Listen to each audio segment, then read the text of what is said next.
आप देख रहे हैं सतर्क पुलिस टाइम्स। मीरा भायंदर में मराठी अस्मिता के लिए एल्गार, 8 जुलाई को मोर्चे का ऐलान। विधायक नरेंद्र मेहता पर मराठी समाज ने लगाए गंभीर आरोप, स्थानीय लोगों में उबाल। मीरा भायंदर, 4 जुलाई। मीरा भायंदर में मराठी अस्मिता की रक्षा के लिए मराठी समाज एकजुट हो गया है। हाल ही में विधायक नरेंद्र मेहता के खिलाफ मराठी समुदाय ने गंभीर आरोप लगाए हैं, जिनमें मराठी भाषा, संस्कृति और स्थानीय जनता के साथ भेदभाव किए जाने का मुद्दा प्रमुख है। इस विरोध के चलते अब मराठी समाज ने 8 जुलाई को एक विशाल मोर्चा निकालने का ऐलान किया है। इस मोर्चे का आयोजन मीरा भायंदर में मराठी गौरव, अधिकार और सम्मान की पुनर्स्थापना के लिए किया जा रहा है। मोर्चे में समाज के सभी वर्गों के लोगों के शामिल होने की संभावना है। मराठी क्रांति मोर्चा, संभाजी ब्रिगेड, मनसे सहित कई मराठी संगठन इस आंदोलन में शामिल हो रहे हैं। उनका आरोप है कि स्थानीय प्रशासन और राजनीतिक नेतृत्व मराठी जनता की उपेक्षा कर रहा है और बहुसंख्यक मराठी समुदाय के अधिकारों को नजरअंदाज कर रहा है। महाराष्ट्रामध्ये वातावरण गंभीर स्वरूपाचं सुरू आहे।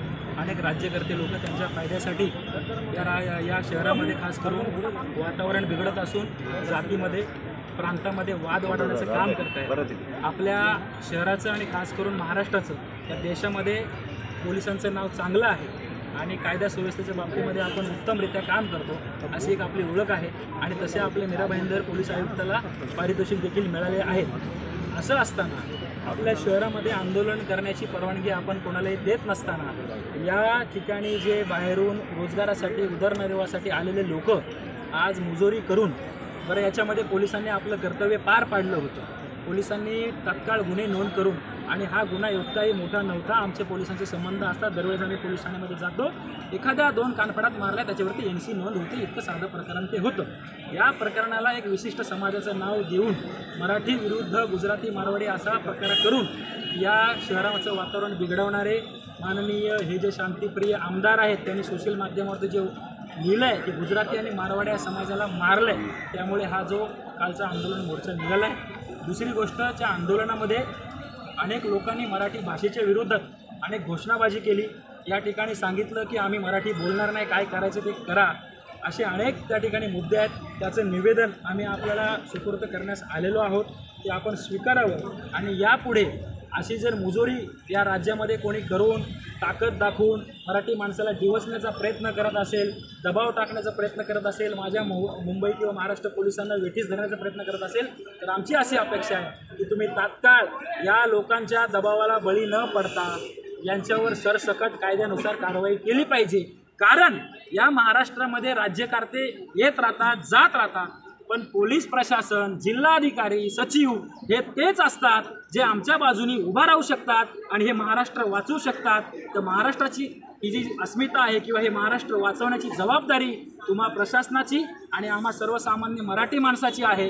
त्यामुळे या राज्यकर्त्यांना घाबरून किंवा कोणाच्या दबावामध्ये येऊन कुठलीही कारवाई करू नये।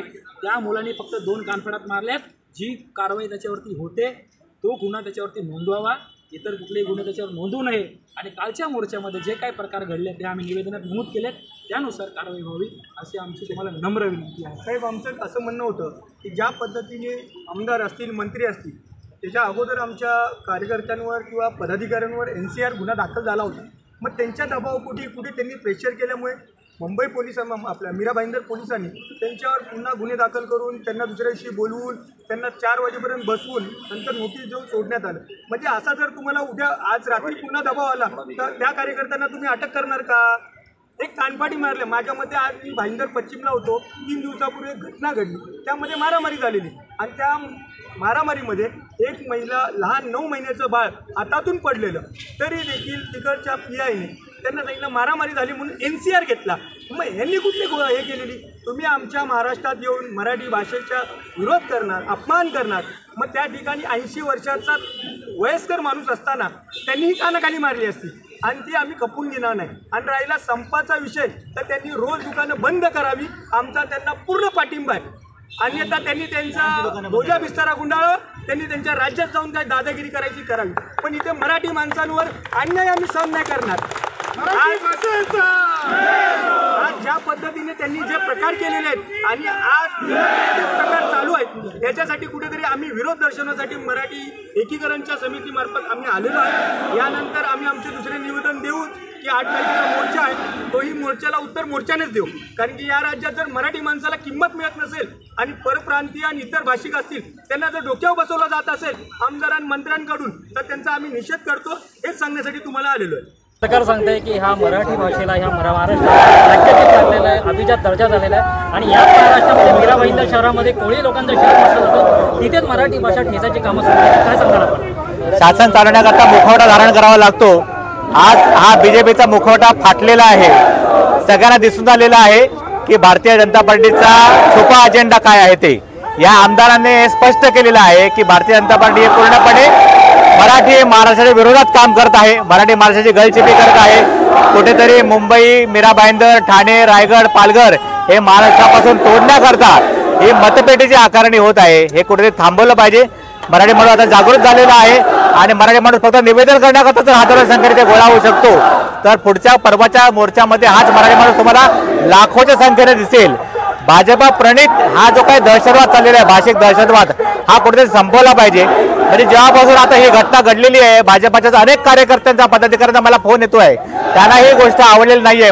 भाजपामध्ये मराठी लोक आहेत, या निवडणुकीत दिसतील की भाजपाचेच कार्यकर्ते, भाजपाचेच नेते, भाजपाचेच पदाधिकारी हे भाजपाच्या आमदाराला मतदान करणार नाही हे सुस्पष्ट आहे।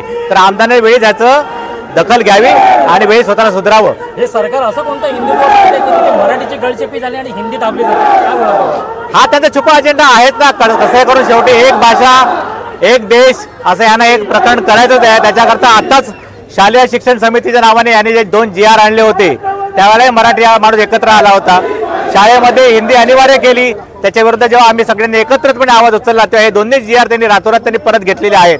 ही मराठी माणसाची ताकद आहे, पण ह्याच्यामध्ये आपले जे मुख्यमंत्री फडणवीस आणि त्यांच्या मागे जी शक्ती आहे त्यांचा जो छुपा कारभार आहे, छुपा जो अजेंडा आहे तो उघडकीस आलेला आहे आणि मराठी माणसाला आता ते एकदम स्पष्टपणे कळलेलं आहे की हे भाजपा प्रणित हे जे नेते आहेत हे दिल्लीतलं सरकार आहे आणि फडणवीसासारखे जे गुलाम इथे बसले आहेत ते मराठी माणसाविरुद्धच काम करत आहेत। बघा, जो मोर्चा निघालेला असं त्याला रूपांतर दिलेलं की व्यापाऱ्यांचा मोर्चा होता, तो कुठला व्यापाऱ्यांचा मोर्चा नव्हता, तो होता मोर्चा बीजेपीचा आणि हे लोकांनी दिशाभूल करण्याचं काम केलं आहे। व्यापाऱ्या लोकांना हत्यार बनवत आलेलं आहे, लक्षात घ्या। आपले जे आमदार आहेत या ठिकाणी नरेंद्र मेहता त्यांनी ह्याचा हत्यार केलेला आहे आणि जाती तेढ निर्माण करण्याचा जो प्रयत्न केलेला आहे तो आम्ही हाणून पाडलाय। त्या लोकांनी बेकायदेशीर या ठिकाणी मोर्चा काढलेला आहे। आम्ही तर निवेदन दिलेलं आहे की 8 तारखेला आमचा मोर्चा निघेल। सन्माननीय बाळा नांदगावकर असतील, सन्माननीय राजू पाटील असतील, अविनाश जाधव साहेब असतील, शालिनी ठाकरे असतील, हे सगळे त्याच्यामध्ये सामील होणार। त्या मोर्चामध्ये कुठलाही झेंडा नसेल, लक्षात घ्या। त्यामुळे मराठी माणसाचा हा झेंडा असेल। अनेक संस्थेनी 16 ते 17 संस्थेनी मला पाठिंबा दिलाय आमच्या त्या मराठी मोर्चाला। त्यामुळे गणपती मंडळ असेल, गोविंदा पथक असतील, सामाजिक संघटना असतील, मराठी एकीकरण असतील, हे सर्वांनी आम्हाला पाठिंबा दिलेला आहे। 8 तारखेला मोर्चा कसा असतो हा आम्ही तुम्हाला दाखवतो। मराठी माणसाचा मोर्चा, तुम्ही मराठी माणसाच्या आड येणार असाल आणि कुठे मराठी महाराष्ट्रामध्ये कुठे आड येणार असाल तर तुम्हाला तसंच्या तसं उत्तर दिलं जाईल।